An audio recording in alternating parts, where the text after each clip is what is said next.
Hello and welcome to Crosstalk, where all things are considered. I'm Peter Lavelle. Wealth abyss. The 1% already has half of the world's means under its thumb, and at this rate is set to accumulate even more.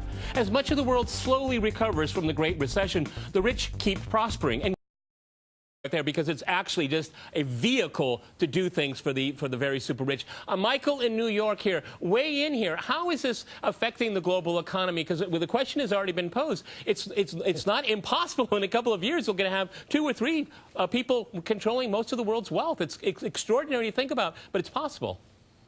Well, I guess you have me on as an economics professor, and according to every economics textbook and all the Nobel Prizes for the last 40 years, this can't be happening.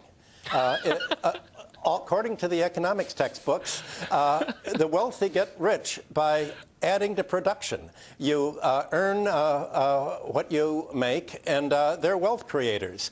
But in fact, what they're producing isn't wealth, it's poverty. And they do this largely because I think you can think of them as being creditors. They're creditors to the bottom 99% that are debtors and renters. And if you look at these wealthiest families, there are a number of common denominators. They didn't earn their income, and yet economists only look at how people earn their income. President Obama last week said, well, if you have the desire to get rich and you work hard, you can do it. Oh, but that's not how these that's not how these people did it. got their wealth. All right, Max, let me go back to London. Let me go to London. I don't think you would disagree with what Michael said there, because these people are not generating wealth. In many cases, they've just inherited it, and they take a lot of their money and they spend it on special interests and lobbies to protect their money.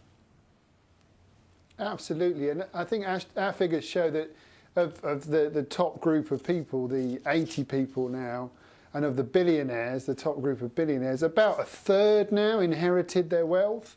And that figure's increasing all the time. And this is the point that the French economist Piketty made in his famous book last year, that we're rapidly returning to an era that we thought had been consigned to the history books, an era that we associate with the Great Gatsby or maybe Victorian times in Britain, where wealth is inherited and all of the things that come with that. So it's not just the capture of political power in this generation, it's about using your money to shore up the future of your children and your children's prospects. So it really is a kind of ossification of society, if you like, a stratification, which we think is deeply, deeply harmful, because it's ultimately bad for the economy, it's bad for meritocracy.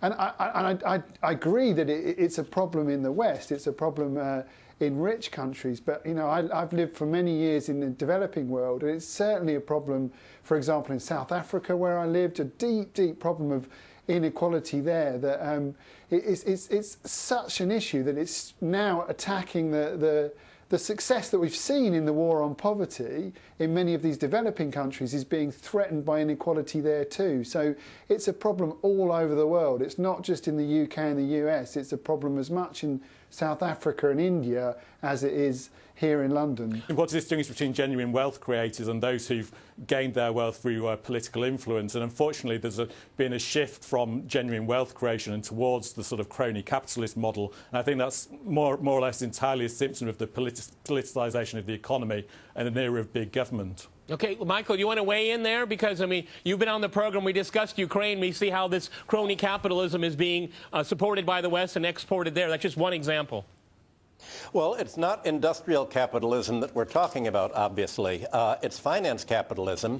One thing that Oxfam didn't do was compare this concentration of wealth to the concentration of who pays the taxes. The more that the wealth is concentrated in the upper 1%, the lower the tax burden the 1% pays, because the 1% doesn't really earn income. They like to make capital gains. This is the Leona Helmsley tax principle that hasn't got into the textbooks. Only the poor people pay taxes.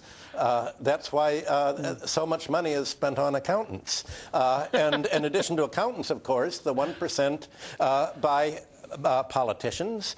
They buy control of government.